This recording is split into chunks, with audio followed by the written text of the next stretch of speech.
नमस्कार, जय हिंद किसान साथियों। मैं तौफीक खान। आज के इस वीडियो में हम बात करेंगे पत्ता गोभी के कल्टीवेशन के बारे में। पत्ता गोभी को इंग्लिश में कैबेज कहते हैं और इसका वैज्ञानिक नाम जो है ब्रेसिका ओलेरेसिया है। यानी कि ये जो है पत्ता गोभी, फूल गोभी और ब्रोकली, ये कोल क्रॉप के अंतर्गत आती है। इनकी फैमिली कोल क्रॉप है। अब बात करते हैं दोस्तों कि पत्ता गोभी किस सीज़न में कल्टीवेशन अच्छा होता है। तो हिली रीजन यानी कि पहाड़ों वाले क्षेत्र में जून से फरवरी, जुलाई से अगस्त और आपका लेट नवंबर तक भी इसका कल्टीवेशन बहुत आसानी से होता है। विच मीन्स कि इसका जो हिली पहाड़ी वाला क्षेत्र है, जो ठंडा क्षेत्र जो है, ये से बहुत अच्छा पसंद करती है ये क्रॉप। और अगर हम प्लेन रीजन की बात करें, समतली क्षेत्र यानी कि आप नॉर्थ से नीचे आ रहे हो, आपका एमपी हो गया, महाराष्ट्र हो गया, यूपी हो गया, गुजरात हो गया, इन वाले क्षेत्रों में अगर कल्टीवेशन में आप बात करो तो आप जो है ये ठंड का सीज़न, विंटर सीज़न में इसका कल्टीवेशन आसानी से कर सकते हैं। अब दूसरी चीज़ किसान साथियों, इसकी सीड रेट यानी कि बीज दर क्या पड़ती है। तो बॉटनिकल अगर साइंटिफिकली बात करें हम, तो इसकी 650 ग्राम प्रति हेक्टेयर बीज दर होती है। एकड़ में बात की जाए तो एकड़ में आपका 200 से 250 ग्राम प्रति एकड़ में सीड रेट में आपकी नर्सरी तैयार आराम से हो जाएगी 1 एकड़ के लिए। और बात की जाए इसकी किस प्रकार की सॉइल में होगी, तो अभी जिस प्लॉट में मैं हूँ, आप यहाँ पर सॉइल देख सकते हो, बिल्कुल लाइट ब्लैक सॉइल है।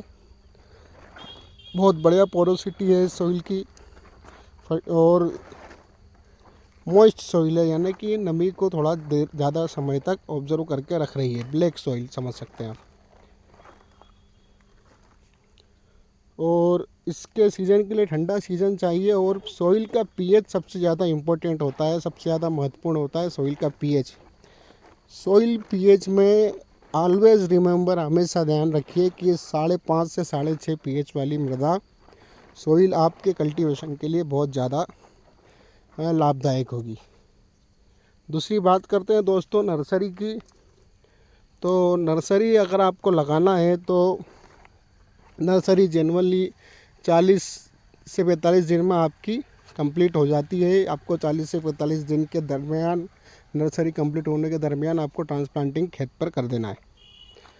दूसरी चीज़, इसमें इसके नर्सरी जब आप लगाते हो तो 100 स्क्वायर मीटर आपके लिए इनफ होता है। और पॉली हाउस अगर हो आपके पास तो वेल एंड गुड है, क्योंकि डायरेक्ट सनलाइट से इसकी नर्सरी डैमेज हो जाती है, तो सनलाइट का बहुत ज़्यादा इफ़ेक्ट पड़ता है।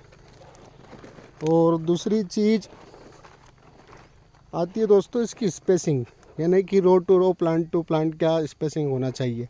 दोस्तों अलग अलग रीजन में अलग अलग स्पेसिंग होती है। हिली रीजन यानी पहाड़ी वाली क्षेत्रों में आप देखने जाओगे तो 40 इंटू 45 सेंटीमीटर इसकी स्पेसिंग होती है। और प्लेन रीजन में अगर आप जाओगे, यानी कि आप नीचे आ रहे हो, नॉर्थ से नीचे आ रहे हो, नीचे यानी कि महाराष्ट्र, एमपी, यूपी, गुजरात, महाराष्ट्र, और यहाँ पे इसकी स्पेसिंग होती है 45 इंटू 30।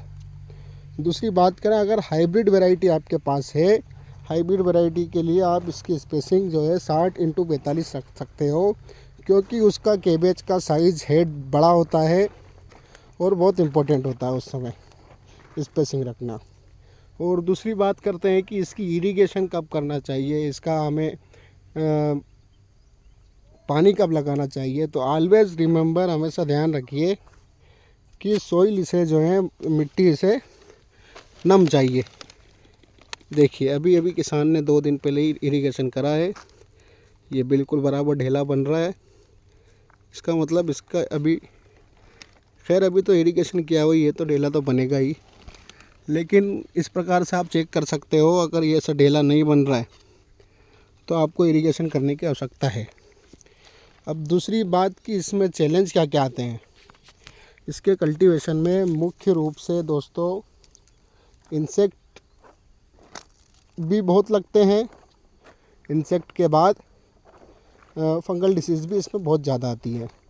इंसेक्ट में बात करें तो दोस्तों एफिड, एफिड के बाद में DBM डायमंड बेकमोथ जो होता है। उसके बाद स्पोटोपिटेरा के कुछ इंसेक्ट जो कि हमें नॉर्मली जो आते हैं, हेलिकोवर्प आर्मीजेरा भी इसमें लगता है, FAW भी लगता है, फॉल आर्मीवर्म भी लगता है।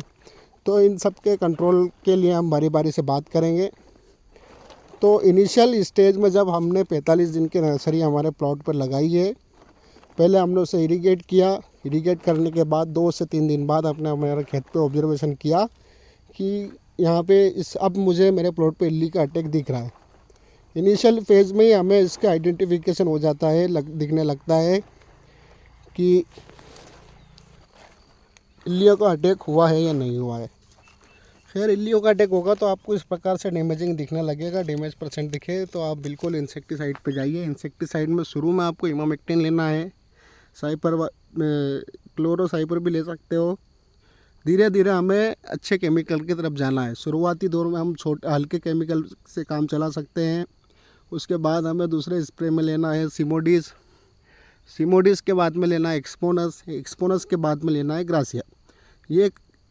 ये क्रम हमें कंटिन्यू चलाते रहना है।